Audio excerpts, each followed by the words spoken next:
For 300 miles, the Yalu River separates Korea and Manchuria. Through the centuries, that boundary has been crossed a number of times by invaders. Most recently, in 1950, by Chinese communists. At the midpoint of the 20th century, Korea was once again a devastated country. Surrounded by powerful nations on three sides, Korea, because of its unfortunate geographical position, had been invaded and occupied 9 times.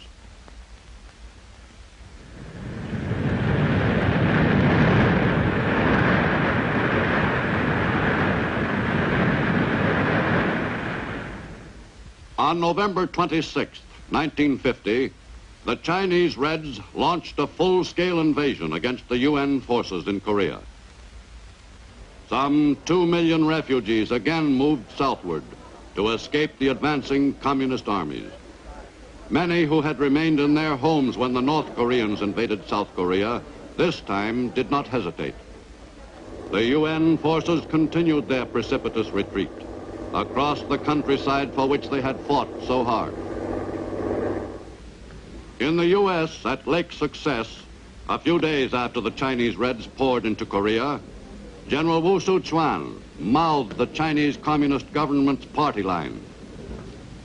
On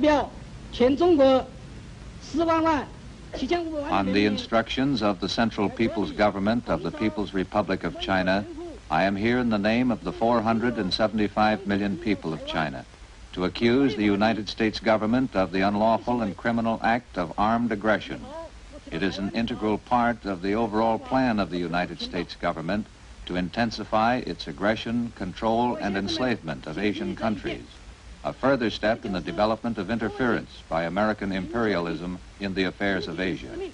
The American imperialists have always, in their relations with China, been the cunning aggressor.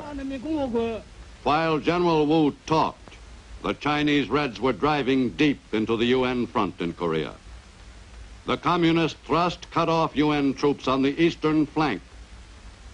22,000 surrounded U.S. troops began an epic drive to the sea.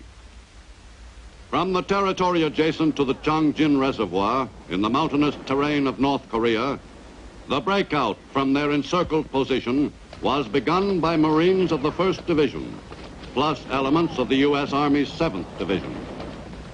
The 56-mile fight to the sea was a battle unparalleled in American military history. Across the frozen North Korean mountains, the Marines and GIs pushed grimly through the enemy-held territory. The heavily outnumbered U.S. fighting men were trapped in what looked like a hopeless situation, but they never gave up the attack. The Marines and GIs inflicted heavy casualties on the enemy force and took a considerable number of prisoners. For the Chinese communists, accustomed to fighting in cold, difficult country, the battle for North Korea was proving extremely tough, even for their most hardened troops.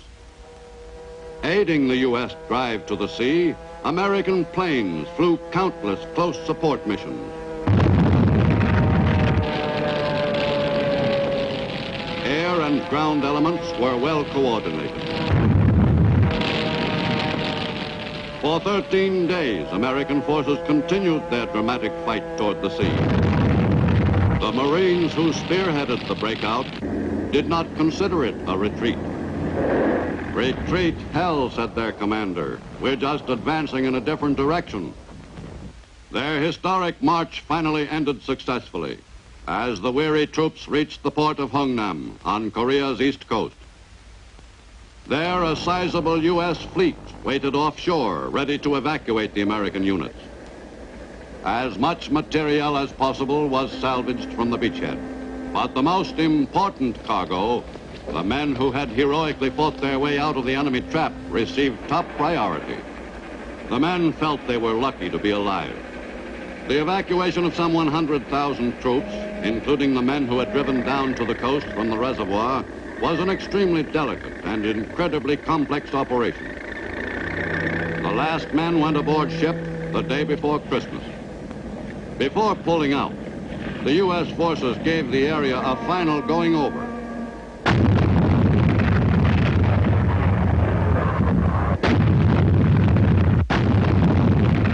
the enemy would find the port in far from perfect condition.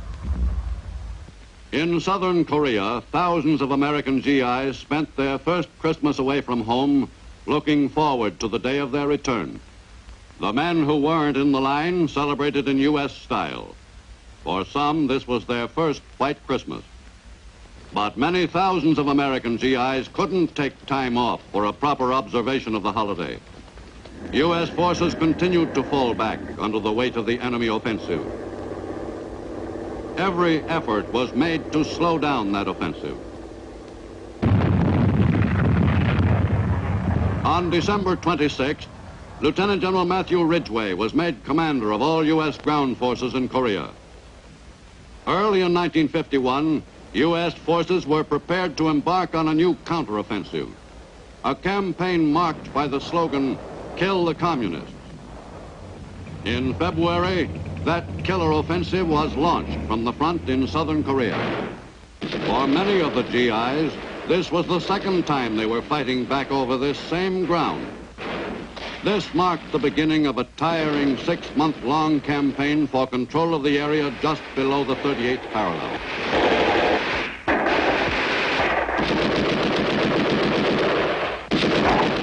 The ROK's Republic of Korea soldiers probed the territory ahead of the UN line in the center of the front. All along the line, the UN troops gained ground against the enemy. The battle was a seesaw affair, but UN soldiers advanced against steady resistance.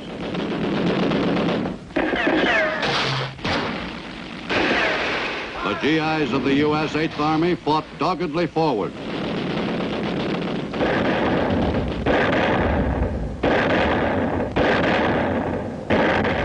In early February, the front moved to the hilly country below Seoul. On March 8th, UN troops reached the Han in force, and U.S. engineers quickly set about throwing a bridge across the river. With the Han spanned, the advance on Seoul proceeded swiftly.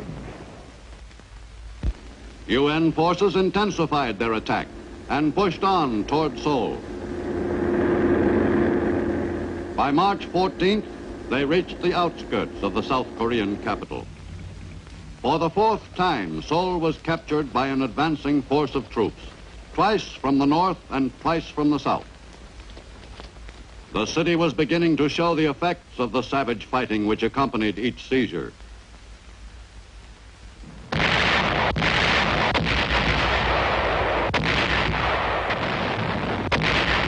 This time, Seoul fell quickly. At Tokyo's Haneda Airport, throughout late 1950 and early 51, General MacArthur greeted a number of visitors from Washington, like Army Chief of Staff Collins. The supreme commander in the Far East, Washington felt, was perhaps a little too supreme. With the general continuing to act independently, relations with his Washington superiors finally broke completely. Why can't we take other steps to punish the aggressor? Why don't we bomb Manchuria and China itself? Why don't we assist the Chinese nationalist troops to land on the mainland of China? If we were to do these things, we would be running a very grave risk of starting a general war. A number of events have made it evident that General MacArthur did not agree with that policy. I have therefore considered it essential to relieve General MacArthur so that there would be no doubt or confusion as to the real purpose and aim of our policy. In Tokyo, after the official order arrived, the Supreme Commander himself gave no indication that the President's action was a matter of any concern. But although the general took the news calmly, the relief of Japan's new ruler came as a shock to the incredulous Japanese people. On April 16th, the former Supreme Commander was driven through the streets of Tokyo for the last time. Japanese of all ages lined the 8-mile road to the airport to get a final glimpse of the man they had come to regard as their absolute ruler. 4 days later in Washington, both houses of the U.S. Congress and the nation at large as well prepared to hear what the general had to say for himself. I address you with neither rancor nor bitterness. In the fading twilight of life, with one purpose in mind, to serve my country. I am closing my 52 years of military service.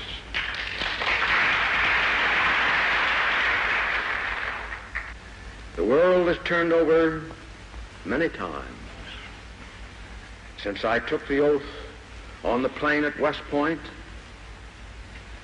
and the hopes and dreams have long since vanished. But I still remember the refrain of one of the most popular barrack ballads of that day, which proclaimed most proudly that old soldiers never die. They just fade away. And like the old soldier of that ballad, I now close my military career and just fade away. In Tokyo, meanwhile, the new Supreme Commander, General Matthew Ridgway, arrived from the Korean battlefield to assume his new duties. The new head of the Far East Command was less aloof than his predecessor had been. In Korea, the GIs were engaged in turning back a new enemy offensive. This time, the UN forces knew that the enemy's big push was coming, and they were ready for it. U.S. planes were on the alert. All along the line, UN forces hit back.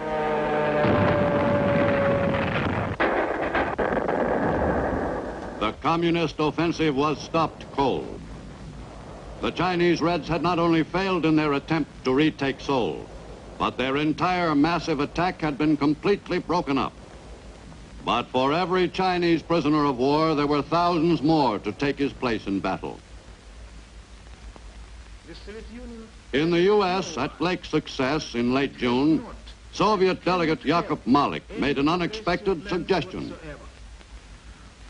The Soviet people believe that as a first step, discussions should be started between the belligerents for a ceasefire and an armistice, providing for the mutual withdrawal of forces from the 38th parallel. Can such a step be taken? I think it can, provided there is a sincere desire to put an end to the bloody fighting in Korea. In Tokyo, a week later, the commander of UN forces in Korea composed a message addressed to the leader of the communist troops. The message was recorded and ordered broadcast in English, Korean, and Chinese by all radio stations on the home islands of Japan, which could reach northern Korea. As Commander-in-Chief of the United Nations Command, I have been instructed to communicate to you the following. I am informed that you may wish a meeting to discuss an armistice providing for the cessation of hostilities and all acts of armed force in Korea, with adequate guarantees for the maintenance of such armistice. Upon the receipt of word from you that such a meeting is desired, I shall be prepared to name my representative. I would also, at that time, suggest a date at which he could meet with your representative.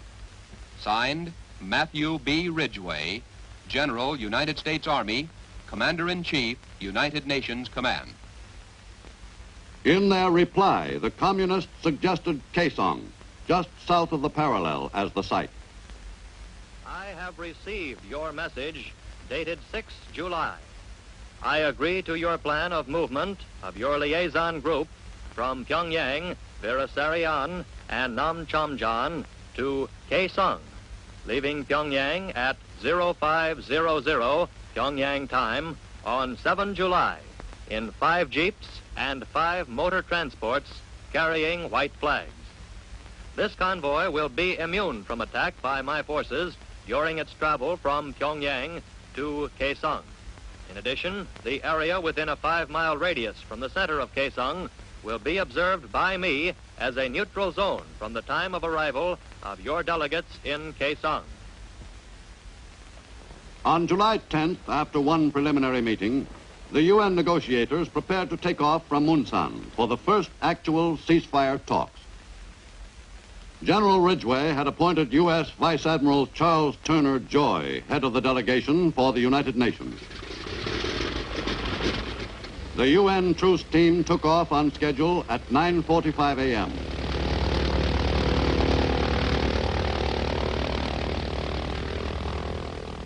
At Kaesong, the first major South Korean town to fall to the invaders, a large Korean private house provided the setting for the meetings. North Korean General Nam-il, Red Chief, and U.S. Admiral Joy and their respective delegations approached their task earnestly. Theoretically, at least, these men had it in their power to effect peace. The meetings at Kaesong continued on and on, with no agreement being reached through the midsummer weeks. The war on the battlefront continued as the delegates talked to no avail. On August 4th, a column of Chinese communist soldiers, heavily armed with weapons of all types, passed through the neutral zone in direct violation of the original agreement. And after a strong UN protest against this flagrant transgression, the truce negotiations ended abruptly. On the front in Central Korea, U.S. GIs and Marines waged a limited offensive. Troops of other UN countries were now fighting in Korea. More than 1,000 Ethiopians were in action, and some 5,000 Filipinos formed a regimental combat team under UN command. Canada was represented by a brigade group. In all, 16 member nations of the UN were committing military forces. In September, the first airborne operation by helicopter in military history was conducted by U.S. Marines. This novel airlift brought the fighting men to the top of a 3,800-foot peak, ready to go into action against the enemy force which held the surrounding territory. This new type of landing ruled out the necessity for the Marines to make a grueling 2-day march overland. Instead, the fighting men arrived at the vital spot, fresh and ready for action, and they had the high ground without having to seize it from below. The assault by helicopter succeeded in landing 220 men and some 8 tons of equipment. In Japan, General Ridgway worked toward a revival of truce negotiations. To Generals Kim Il-sung and Peng Tae-hwai, your message to me, dated 1 September 1951 and received 2 September, is yet another of your false charges in which, without the slightest basis in fact, you have again impugned the good faith of the United Nations forces.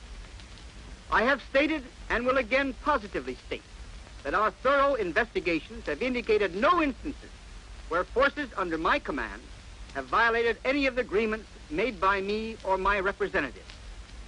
Therefore, if the incidents did in fact occur, they were presumably initiated and perpetrated by your forces in order to provide spurious evidence for false and malevolent accusations against the United Nations command. I propose that our liaison officers meet immediately at the bridge at Panmunjom to discuss the selection of a new site where negotiations can be continued without interruption. Signed, M.B. Ridgway, General, United States Army, Commander-in-Chief, United Nations Command. That is all. The new site for the negotiations was 6 miles south of the old meeting place at Kaesong. Both sides were eager to resume the discussions after the 63-day interval.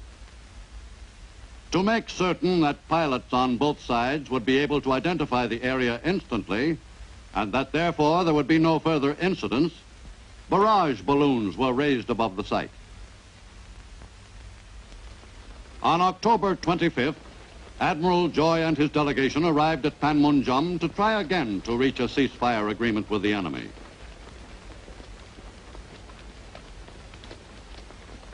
At first, the Reds had been uncompromising about the question of the extent of the neutral zone. But they suddenly became conciliatory and accepted the UN proposals. Finally, after a series of meetings, an agreement was reached on a provisional truce line, with the front at that time serving as the demarcation line between North and South Korea, if an armistice could be reached within 30 days. The battle line as of that moment was finally agreed upon, but the big problem still remained, the achieving of a formal ceasefire. Officially, the war was still on, but at the front, the troops observed an unofficial ceasefire while awaiting developments in the negotiations. Just in case, all the UN troops, like the British Tommies and the Belgians, prepared to let the enemy have it.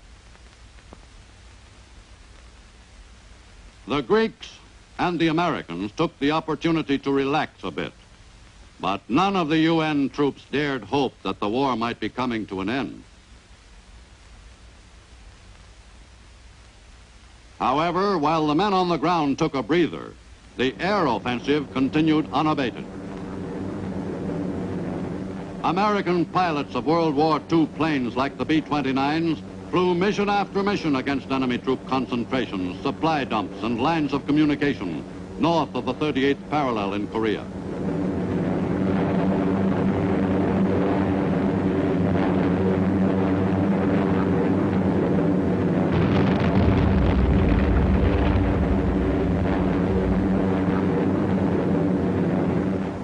In Mig Alley over North Korea, American jets went to work on enemy targets of all types.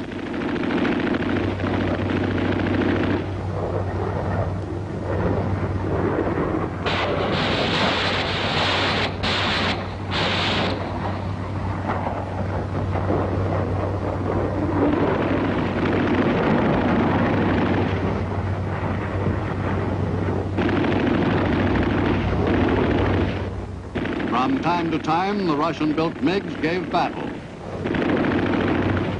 In the 700-mile-per-hour air war of the jets over Korea, the communists suffered heavy losses.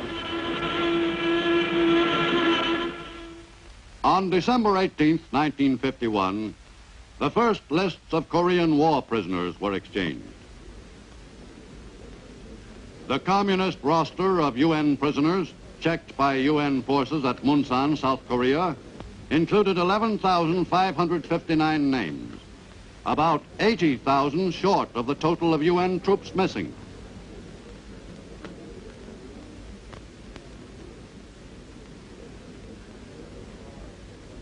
The communist list was viewed with skepticism by UN forces. There was no immediate way of verifying the accuracy or inaccuracy of the roster. But the publication of the list brought great joy to many Americans. Among them, Mrs. William Dean, wife of the missing commander of the U.S. 24th Division. We've had a feeling that he was a prisoner of war, and that's why this news, coming as it has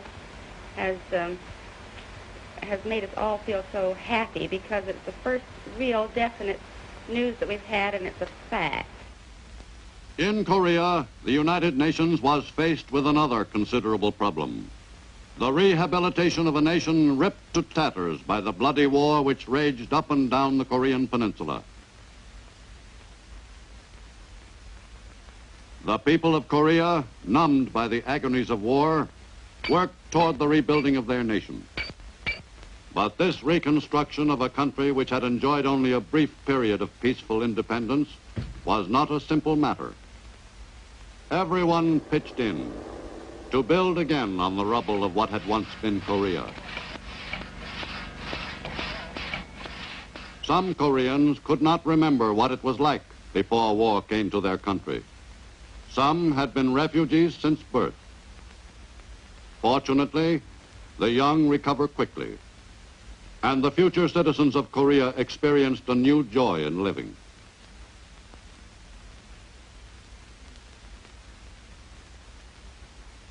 Perhaps in a brighter tomorrow, they might even forget the long, tragic months of war. But Korea will always remain a symbol of the fight against the forces which seek to enslave the peoples of the world.